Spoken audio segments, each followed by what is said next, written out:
1.2 का इंट्रोडक्शन करने वाले हैं, काफ़ी डिटेल में समझाऊंगा। ठीक है, ऐसा आपको कहीं वीडियो नहीं मिलेगा। और एक भी डाउट अगर रह गया ना तो बताना कि एक डाउट है भैया, एक भी डाउट नहीं रहेगा।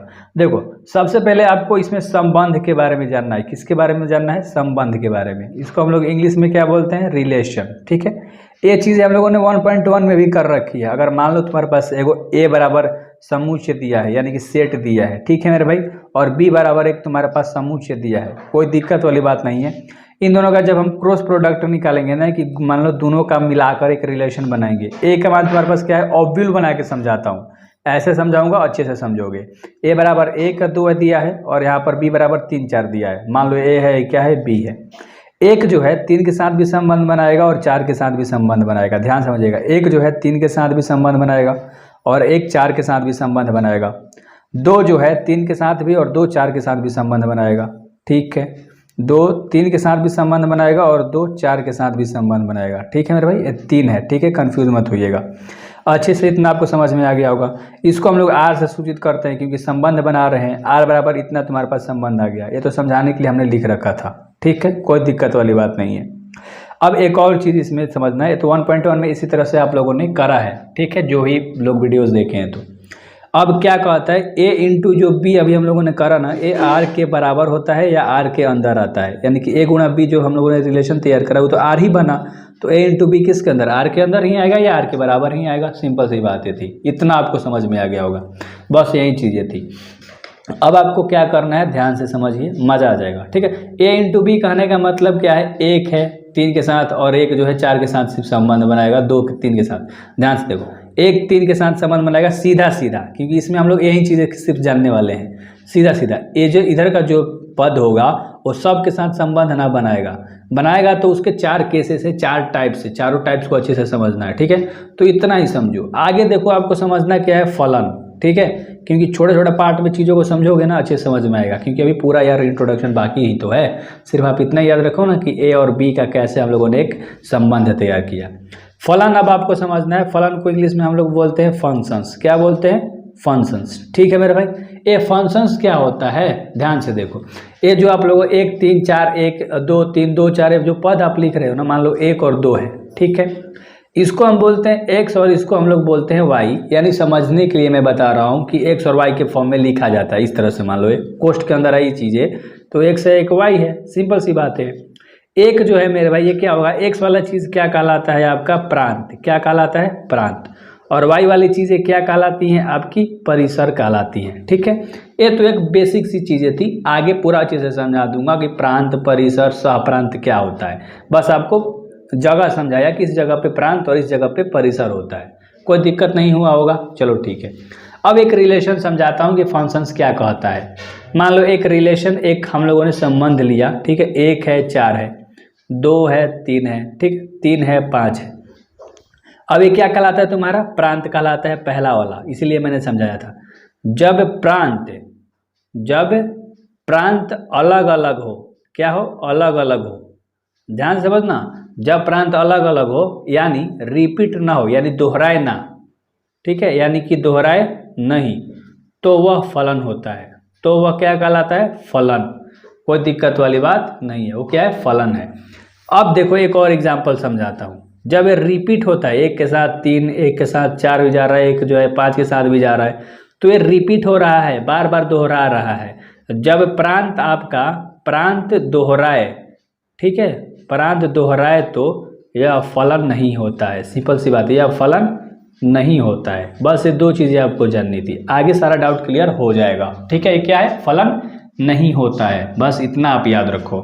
अब आपको चीज़ें जाननी है, अब मज़ा आएगा आपको। ठीक है, इतनी सारी चीज़ें आपने अच्छे तरीके से जान लिया ना। चलो ठीक है, अब आगे फलनों के प्रकार जानना है। जो हम लोग अभी फलन किए, इसके अब प्रकार की तरफ बढ़ते हैं। तो हम लोग करेंगे फलनों के प्रकार। इंग्लिश में कैसे बोलोगे इसको बताओ? थोड़ा सा बोलना सीखो आप लोग यार। Types of functions. क्या बोलोगे? Type of functions. ठीक है, फंक्शंस शॉर्ट में लिख रहा हूँ, आप लिख सकते हो, पीछे लिख रखा है तो। ठीक है, टाइप ऑफ फंक्शंस। ठीक है, इसके 4 टाइप होते हैं। सबसे पहला आपको समझना है एकाएक फलन। क्या?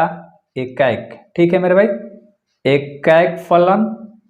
ठीक है, या एकाएकी फलन। ठीक है, एकाएकी। एकाएक फलन या एकाएकी फलन, ठीक है। एकाएकी को हम लोग क्या कहते हैं, ध्यान से समझना, और एकाएक को हम लोग क्या कहते हैं, एकाएक को हम लोग इंग्लिश में कहते हैं इंजेक्टिव फंक्शंस, ठीक है। और इसको हम लोग क्या कहते हैं, वन वन फंक्शंस, ठीक है।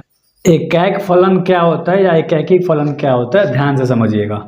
मान लो हम दो ओविल बना कर आपके समझाते हैं, अच्छे से समझ जाइएगा, मजा आ जाएगा, कोई दिक्कत वाली बात होगी ही नहीं, ठीक है मेरे भाई। मान लो इसमें ए है, बी है, सी है और इसमें डी है, ठीक है। अब ए जो है ना 1 के साथ संबंध बना रहा है, बी 2 के साथ, सी 3 के साथ, डी 4 के साथ, ठीक है, कोई दिक्कत। मान लो इधर 5 भी है, 6 भी है, उससे कोई मतलब नहीं है। कहने का मतलब क्या है कि ये जो प्रांत है मेरे भाई, वो जो सह प्रांत के साथ संबंध बनाएगा, यानी जो भी परिसर इसका निकल के आएगा वो अलग अलग होगा। देखो एक है, ए का 1 है, बी का 2 है, सी का 3 है, डी का 4 है, सबका अलग अलग, यानी ए का 1 बी का 1 नहीं है, सबका अलग अलग आएगा, ठीक है। यानी कि ध्यान से समझना, प्रांत का परिसर अलग अलग आए, प्रांत का परिसर अलग अलग आए, ठीक है, या अलग अलग हो तो वह एकाएक फलन है, कोई दिक्कत वाली बात नहीं है। एकाएक फलन है या एकाएकी फलन है, और वन वन फंक्शन है या इंजेक्टिव फंक्शन है, कोई दिक्कत वाली बात नहीं है। इसमें 2 कंडीशन अप्लाई होती है, याद हो गया ना, कि एक एक ही संबंध बनाएगा और जो भी इसका परिसर निकल के आएगा सब अलग अलग मान आएगा, ठीक है, सेम नहीं आएगा, एक जैसा नहीं आएगा, ठीक। अब इसमें 2 कंडीशन होती है, बाकी सारी चीज़ें आपको समझ में आनी चाहिए। ये देखो ध्यान से समझाता हूँ, इसको बोलते हैं, इधर के जितने भी पद हैं सब तुम्हारा क्या कहलाता है मेरे भाई, प्रांत। और इधर के जितने भी पद होते हैं सब क्या कहलाते हैं, सहप्रांत। क्या कहलाते हैं, सहप्रांत। और इसके साथ ये दोनों में जो भी संबंध होता है, यानी ए का ए है, बी का 2 है, सी का 3 है, डी का 4 है, सिर्फ संबंध वाला क्या कहलाता है, इसमें का परिसर कहलाता है, ठीक है। प्रांत क्या है, ए बी सी डी लिख के बताता हूँ, कभी कंफ्यूज मत होइएगा, ठीक है। सहप्रांत क्या होता है, 1 से 6 तक, ठीक है, 1 है, 2 है, 3 है, 4 है, 5 है और 6 है। उसके बाद आपको बताना है परिसर। परिसर क्या होता है मेरे भाई, जिसका ना इमेज फॉर्म हो रहा है, यानी कि परिसर जो संबंध बना रहा है, 1 2 3 और 4 है, कोई दिक्कत वाली बात नहीं है, सब आपको अच्छे से समझ में आ गया, ठीक है, कि प्रांत, परिसर और सहप्रांत क्या होता है। अब इस वन वन फंक्शन में, यानी एकाएकी और एकाएक फंक्शन में, फलन में आपका 2 कंडीशन है मेरे भाई, दोनों एनसीईआरटी के मुताबिक है। और एक क्वेश्चन जो भी आप करोगे ना इसी की मदद से करोगे। पहला क्या है, एफ ऑफ एक्स जो है एफ ऑफ वाई के बराबर है, तो एक्स बराबर क्या होगा, वाई बराबर होगा, ये पहला कंडीशन है, ठीक है। दूसरा कंडीशन कहता है मेरे भाई, एक्स जो है वाई के बराबर नहीं है, तो एफ एक्स जो है y के बराबर नहीं होगा, सिंपल सा कंडीशन है। ये 2 कंडीशन है जो कि एनसीईआरटी को हमें फॉलो करना है, राइट।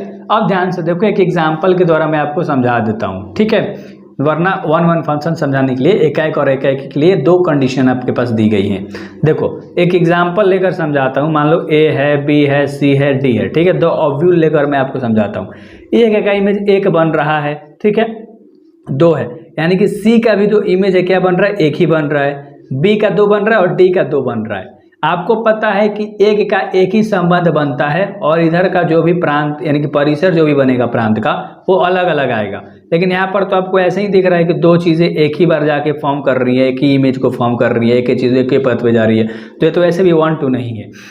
लेकिन देखो ध्यान से, अगर लिखेंगे कैसे, एफ ए जो है मेरे भाई, एफ ए बराबर क्या है, 1 है, और एफ सी बराबर भी तुम्हारा क्या है, 1 ही है, ठीक है। तो आप क्या कह सकते हो कि एफ ए बराबर एफ सी, ठीक है, तो ए जो है सी के बराबर नहीं हो सकता, क्योंकि दोनों का अलग अलग इमेज होना चाहिए था, लेकिन एक ही इमेज आ रहा है, तो ये तुम्हारा एकाएकी फलन नहीं है। सिंपल सी बातें थी, आई होप आपको समझ में अच्छी तरीके से आ गया होगा मेरे भाई।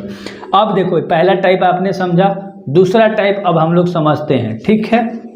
दूसरा है मेरे भाई एक बहुपद, ठीक है, क्या है दूसरा, क्या है, एक बहुपद, ठीक है, इसको हम बोलते हैं मैनी वन फंक्शंस, कोई दिक्कत वाली बात नहीं है, मैनी वन फंक्शंस बोलते हैं इंग्लिश में, ठीक है। ये क्या होता है ध्यान से समझिएगा, कोई दिक्कत वाली बात नहीं होगी, 2 ऑबिल बना के मैं आपको समझा देता हूँ, ठीक है। मान लो यहाँ पर ए है, बी है, सी है, ठीक है, ए जो है एक को बना रहा है, बी जो एक ही के साथ जा रहा है, एक ही इमेज फॉर्म कर रहा है, सी जो है एक अलग इमेज फॉर्म कर रहा है, मान लो, ठीक है, बीच में 2 भी है, मान लो एक के साथ गया, यानी कि इधर का जो भी प्रांत है उसका परिसर दो चीजों का एक हो सकता है, एक प्रांत का दो परिसर हो सकता है या दो प्रांत का एक परिसर हो सकता है, कोई दिक्कत वाली बात नहीं, ध्यान समझना। दो प्रांत का एक परिसर हो सकता है या एक प्रांत का एक परिसर भी हो सकता है, इस तरह से होगा। तो क्या होगा, देखो एक तो फॉर्म नहीं कर रहा है, दो को मिलके एक ही इमेज को फॉर्म कर रहे हैं, तो ये क्या हो गया, मैनी वन फंक्शन, यानी कि एक बहुपद हो गया। ठीक है मेरे भाई, इसका पूरा नाम दिख रहा होगा आपको अच्छे तरीके से, सारी चीजें आपको समझ में भी आ रही हैं। ठीक है, तीसरा जिसे मान लो समझा देता हूँ, ए जो है एक के साथ ही संबंध बना रहा है और बी भी एक ही के साथ संबंध बना रहा है, तो इसलिए क्या है, एक बहुपद मैनी वन फंक्शन है। ठीक है, अगर एक ए के साथ बी दो के साथ संबंध बनाता ही वन वन फंक्शन हो जाता है, एक ही फलन हो जाता।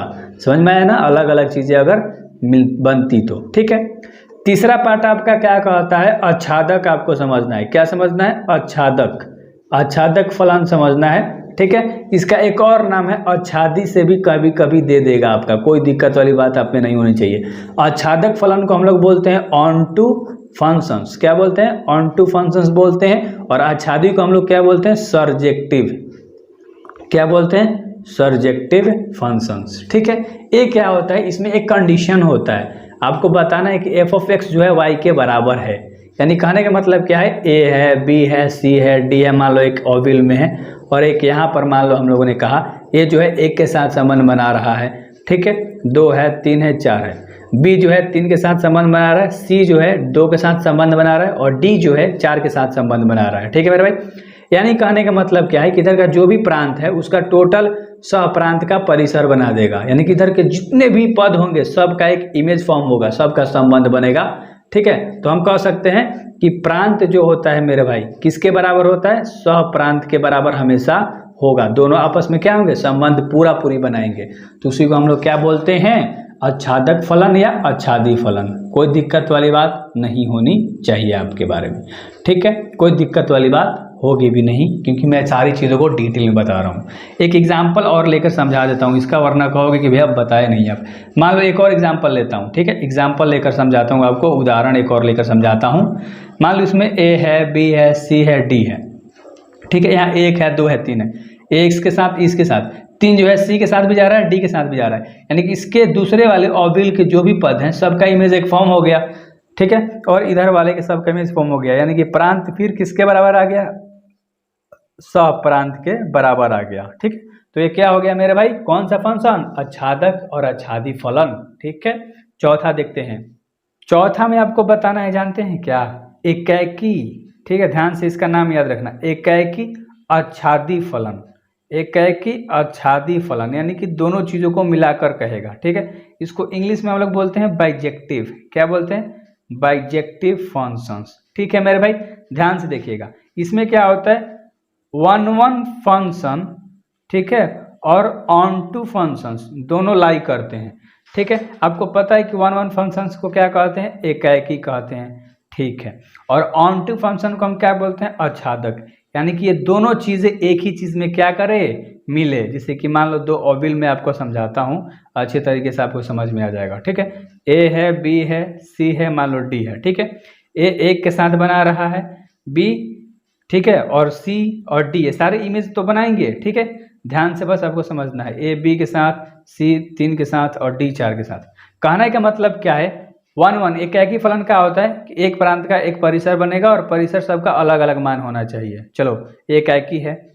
वन टू यानी कि आच्छादक क्या कहता है कि इधर का टोटल का क्या बनना चाहिए, इमेज फॉर्म होना चाहिए, इसका भी, इसका भी, इसका भी, जितना पद दिया गया इधर जितना भी पद है सबका एक इमेज फॉर्म हो गया, एक संबंध बन गया। तो दोनों चीजें लाई कर रही हैं, जब दोनों चीजें लाई करते हैं तो उसको हम बोलते हैं एकाएकी आच्छादी फलन। आई होप आपको इंट्रोडक्शन पार्ट अच्छा लगा होगा। दोस्तों को बताओ इस चैनल के बारे में भाई कि एक चैनल है, शेयर करोगे अच्छा रहेगा। ठीक है, आपके लिए ही बेस्ट रहेगा, क्योंकि सारी चीजें डिटेल में